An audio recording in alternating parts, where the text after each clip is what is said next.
Welcome to Gone in 60 Seconds. It's that time of the week where we look at this week's motorsport news and I tell you what time you can watch this weekend's motorsport action, where to watch it too. So let's get into it. So first of all, this is the main channel. All the car reviews on here. There's plenty that has come on here over the last few weeks, including opportunity to play with the Tesla Cybertruck, the truth about the new Honda Civic, where I took that for a drive. We had a look at that. And I had that for a week, so we got to have a real good look around it. Previous week we did the Toyota BZ4X, the Volvo EX90, sorry, the ES90, and the Kia Sorento. So a few different cars on there. There's plenty more coming to the channel over the next few weeks as well.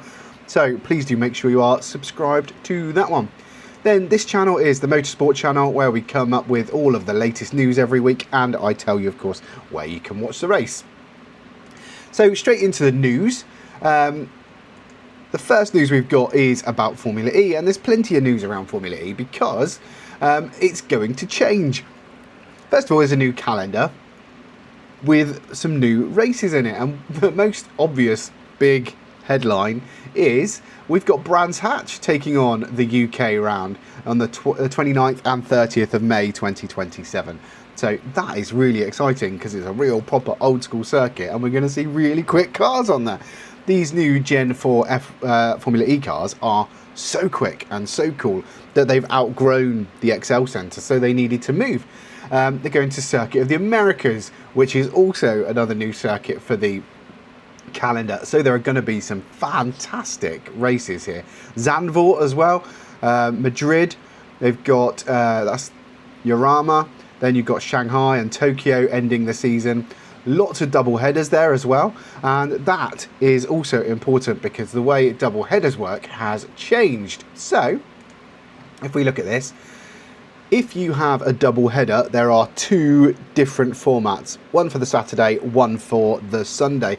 So on a Saturday you have ePrix Unleashed, which is a 30-minute sprint, high downforce aerodynamics, 6-minute attack mode and no pit boost. And then on the Sunday it's the ePrix, which is more traditional, more tactical of course, and it's the 45-minute race, low downforce, 8 minutes of attack mode and the mandatory pit boost. So you have to come in, you have to fill up your battery with the super fast charging in the pits. So two very different types of racing across the 2 different days, and that is going to make each weekend very, very entertaining because you've got 2 very different types of racing.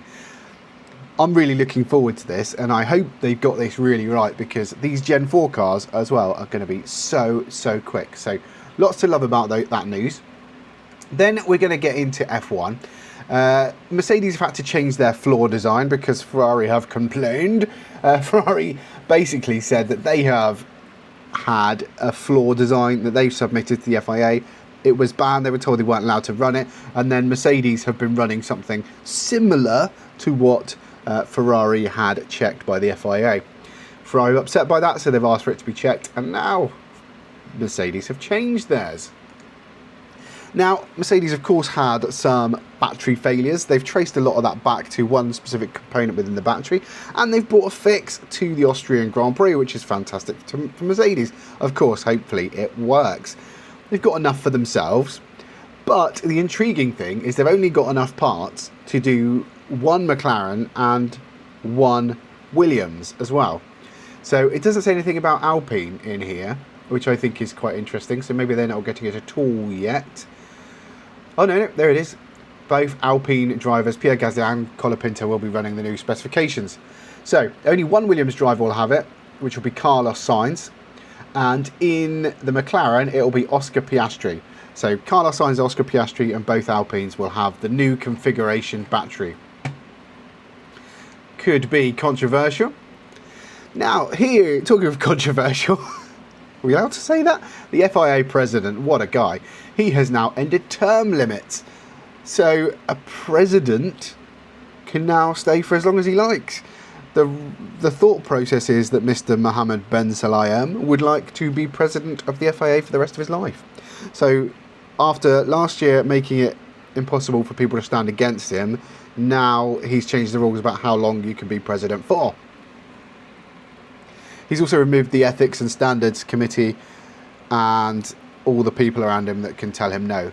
So I think it's a bit of a dictatorship, and I'm a little bit worried. I mean, I don't know how much you can say, but from my point of view, it smells a bit funny and I don't like it. What do you think?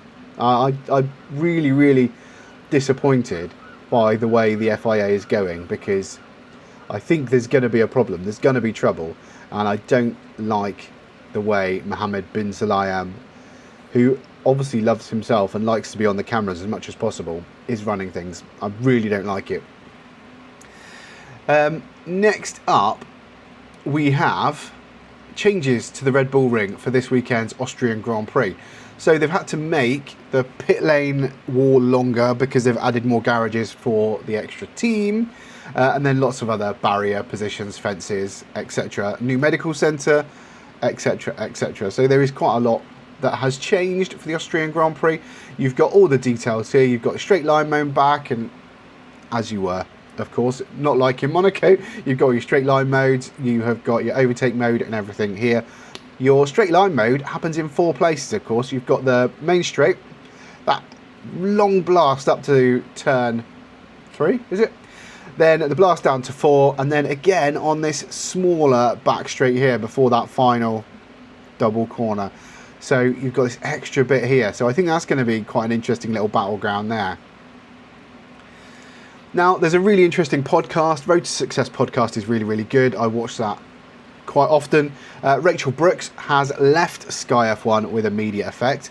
And that is not long after this podcast has been published, where she talks quite frankly about issues around the hate she was receiving online and all those sort of things. It's a really, really good podcast. So if you want a behind the scenes kind of feel, definitely go and watch that or listen to it or wherever you get your podcast. That is a really, really good insight. And Rachel Brooks, we're not quite sure what she's going to do next, but she is going to be in and around F1. So that is that. On racefans.net, there is a discussion here. Is there a fair solution to Formula One's Monaco Grand Prix mess? So what we do know is that Pierre Gasly has got his podium back, but the other people who are affected haven't got anything back because of the way penalties are served and what can be discussed later, what can be appealed. Mercedes have withdrawn their appeal request. I believe Red Bull and McLaren have gone ahead with their protest, so we'll see how that goes further on in the weekend. But is there a fair way to do this? And there are lots of options here, and it is interesting to have a look and see what people think. So go over to racefans.net if you want to participate in that, but please do comment below as well. Tell me what you think should happen to those post-race penalties. Should they have been applied? Should we go back and change the results? Should Pierre Gasly have got his podium back? Is it unfair to those who serve penalties? So I'm interested to know what you think. Then we go over to our good friend Sport Extra, and he has got his calendar online here. Now we've got F1, F2 and F3 all at Austria, at the Austrian Grand Prix. We've got IMSA, we've got World Rally Championship in Greece, we've got MotoGP, Moto2, Moto3, which are the Dutch Grand Prix. So you can watch MotoGP, Moto2, Moto3 all throughout the weekend on TNT Sports, as you can the World Rally Championship stages all throughout the weekend. So you put TNT Sports on, you'll be able to flick through those. F1, F2, F3, let's look at the timings. So you've got Friday, 12:30, practice 1, 4 p.m, practice 2, and that's on Friday. Now, if we look at Saturday, practice 3 is at 11:30 a.m, and then qualifying starts at 3 p.m. UK time. If you want the F3 sprint, it's at 9 a.m. on Saturday, and the F2 sprint is at 1:15 p.m. on Saturday.